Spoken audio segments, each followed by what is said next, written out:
आपको खबर दें, मरियम नवाज शरीफ ने ट्वीट किया है कि इस कदर शोर शराबे के बाद पीटीआई किताब ले आई, शरीफ खानदान को बदनाम करने की कोशिश की गई है। आपको बताएं कि मरियम नवाज का ट्वीट सामने आया, कहती हैं कि शरीफ खानदान को बदनाम करने की कोशिश की गई।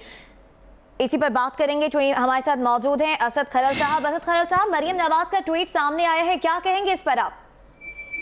जी, मरियम नवाज की मैं कहता हूँ इंतहाई अफसोस की बात है कि इतना बड़ा वो मीडिया सेल भी हेड कर रही है और हुकूमती मशीनरी उनके पास है, लेकिन कितनी गुमराहकुन और झूठी खबरें उन तक पहुंचाई जाती है। ये मैं समझता हूँ कि उनको पहले उस टीम को सैक करना चाहिए जो इतनी जिनकी वजह से उनको अब एम्बेरसमेंट का सामना करना पड़ रहा है कि ट्वीट उन्होंने बिला समझे सोचे उन्होंने कर दिया कि उन्होंने ट्वीट ये किया है कि मैंने ये किताब ऑलरेडी सुप्रीम कोर्ट में पेश की थी जो उन्होंने रिजेक्ट कर दी थी।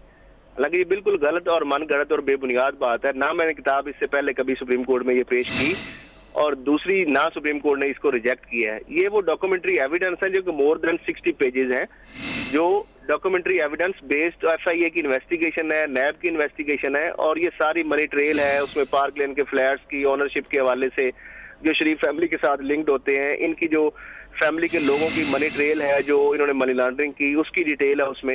ये वो सारी चीजें हैं जो उस किताब के अंदर शामिल हैं, जो कि एज ए डॉक्यूमेंट्री एविडेंस के तौर पर उस किताब के अंदर मैंने उन इदारों से लेकर यानी एफआईए और नैब के डॉक्यूमेंट्स हैं जो उस किताब के अंदर लगाए थे। और 99 में ये किताब पब्लिश हुई थी जिसमें यही नीलसन और नेस्कोल और यही पार्क लेन के फ्लैट्स का जिक्र आया है जो कि अब पनामा पेपर में 17 साल बाद आया है। तो इसमें सारी वो एविडेंस मौजूद हैं कि किस तरीके से 43 मेंबर्स ऑफ शरीफ फैमिली ने मनी लॉन्ड्रिंग किस तरीके से की। नवाज शरीफ साहब की वालदा मोहतरमा के नाम पे भी 180H, 181H और 182 जो इनकी मैरिटाउन जो इनकी आबाई रहायश गाहें हैं जहाँ पे अभी कैंप ऑफिस है शहबाज शरीफ साहब का, तो इन एड्रेसेस से बाकायदा मनी लॉन्ड्रिंग होती रही। फिर किस तरीके से फेक अकाउंट खुलवाए गए, फिर किस तरीके से लोगों को यूज किया गया, मोहम्मद असगर अली को, सलमान को, जिया को, फिर उसके बाद। ठीक है, शुक्रिया असद खरल साहब हमारे साथ मौजूद थे।